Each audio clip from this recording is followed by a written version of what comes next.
Hello student. So now welcome back in my channel Republic Zone. So today I am going to start about the topic TISCO company.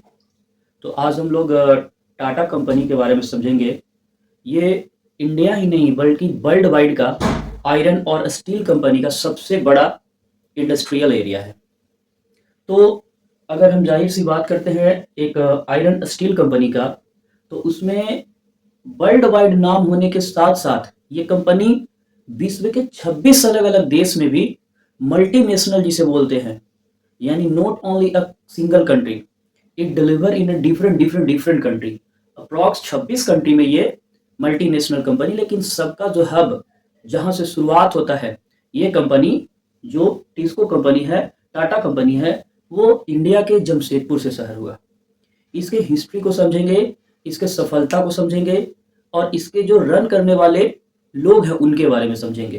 कैसे ये विश्व का सबसे बड़ा एक plant बना और विश्व में इतना ज़्यादा नाम किया।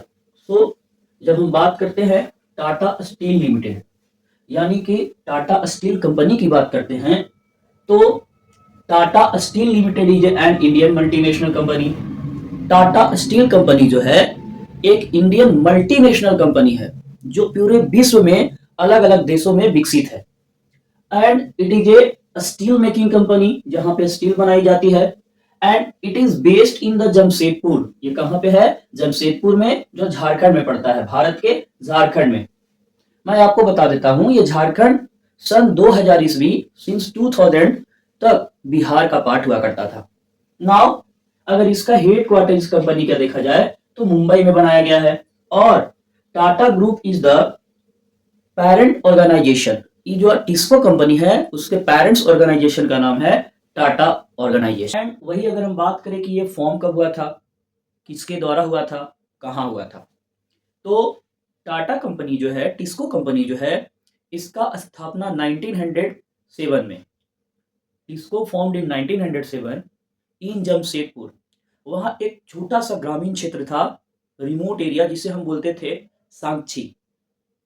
साक्षी, नोट साक्षी, साक्षी। अब उस इलाके में ये जो रीजन पड़ता है वो एक ऐसा रीजन पड़ता था सांची, जो काली मिट्टी स्टेशन, जो झारखंड के काली मिट्टी स्टेशन, वो महाराष्ट्र और बंगाल के बीच का रेलवे लाइन से 32 किलोमीटर दूर में क्या था? साक्षी था। साक्षी जो था वो एक 32 किलोमीटर दूरी पे लगभग काली मिट्टी स्टेशन से था। तो आपको मैं इसको डिस्क्राइब कर दूंगा फिगर के जरिए भी। तो अभी तक हम लोग इसमें देख लिए हैं क्या कि फॉर्मेशन जब हुआ इसका था 1907 जमशेदपुर में।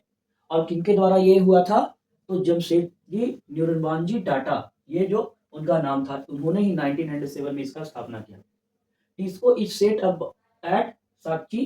एंड वो एक बहुत ही, जहाँ पे बोलेंगे कि availability of water, source of water जो है, तो वहां पे दो नदी भी थी। एक नदी जिसका नाम था स्वर्ण रेखा और दूसरा खरकाई नदी, अभी भी झारखंड में है।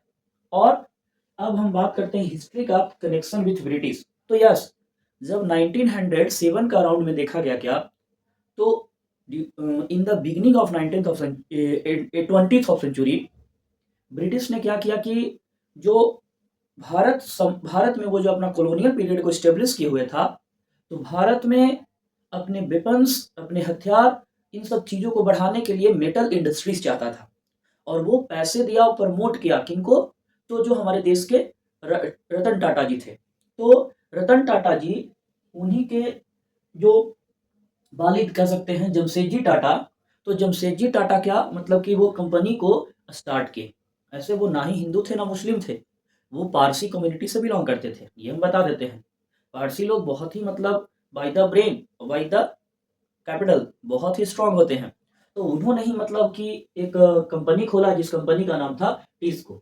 तो शॉर्ट एक बार और इसको देख लेते हैं। TISCO stand for Tata iron and steel company. And इसका फॉर्मेशन 1907 में होता है जमशेदपुर में।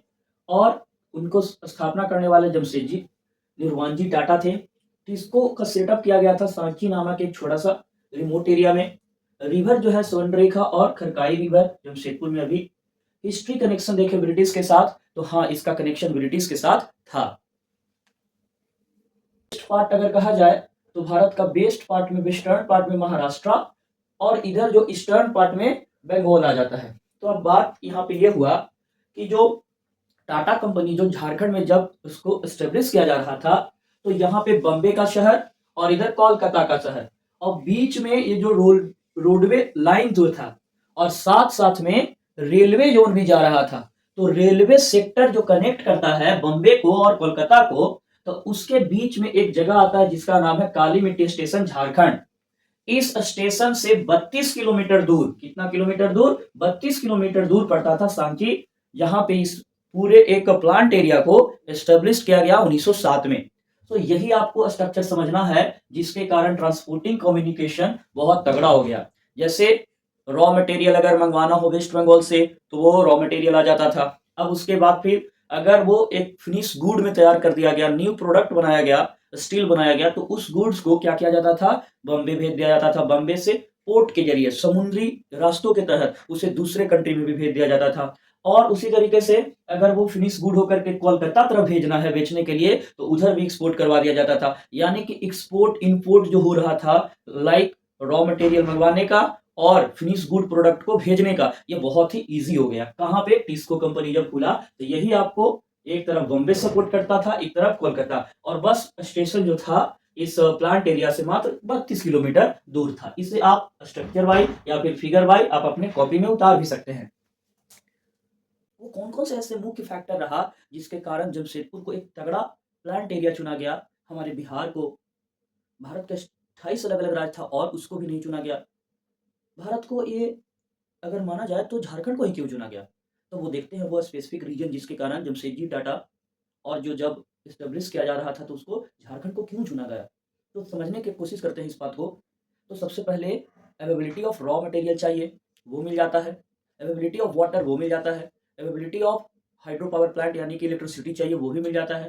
और गवर्नमेंट का सपोर्ट, तो गवर्नमेंट का सपोर्ट भी मिल जाता है। ट्रांसपोर्टिंग फैसिलिटी तो अभी ऑलरेडी डिस्कस कर दिए। अब देखिए यहाँ पे क्या होता है कि जो लाइम स्टोन और डोलोमाइट्स है वो उड़ीसा से मिल जाता है। ये हो गया, इसका कहानी खत्म। अब मैग्नीज की बात करते हैं, तो एक पॉइंट समझिएगा कि 1 टन यानी 1000 केजी स्टील बनाने में 40 केजी मैग्नीज का यूज किया जाता है। अब उसी तरीके से देखेंगे मैग्नीज, तो ये कोइंझार उड़ीसा से मिल जाता है। और कोल की बात करें, कोयले का, तो झरिया और रानीगंज ये दोनों झारखंड में ही है, कोयला भी उसे मिल जाता है। अब यहाँ पे देखिए लाइमस्टोन का क्या यूज होता है, तो हाँ, जो लोहा होता है उसे शुद्ध करने के लिए लाइमस्टोन का यूज किया जाता है। आप चूने पत्थर का बिल्डिंग भी देखे होंगे कभी। अब देखिए इस पॉइंट पे ही आइए, आयरन और कच्चा जो लोहा है वो कहाँ से मिल जाता है, तो सिंहभूम डिस्ट्रिक्ट जो 75 किलोमीटर दूर है झारखंड में ही, कहाँ, जमशेदपुर से।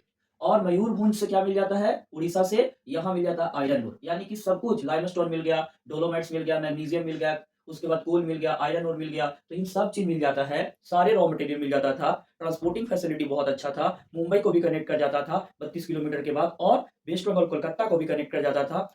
वाटर सप्लाई भी बहुत अच्छा था, बिजली भी बहुत अच्छा था, गवर्नमेंट का फैसिलिटी भी अच्छा था।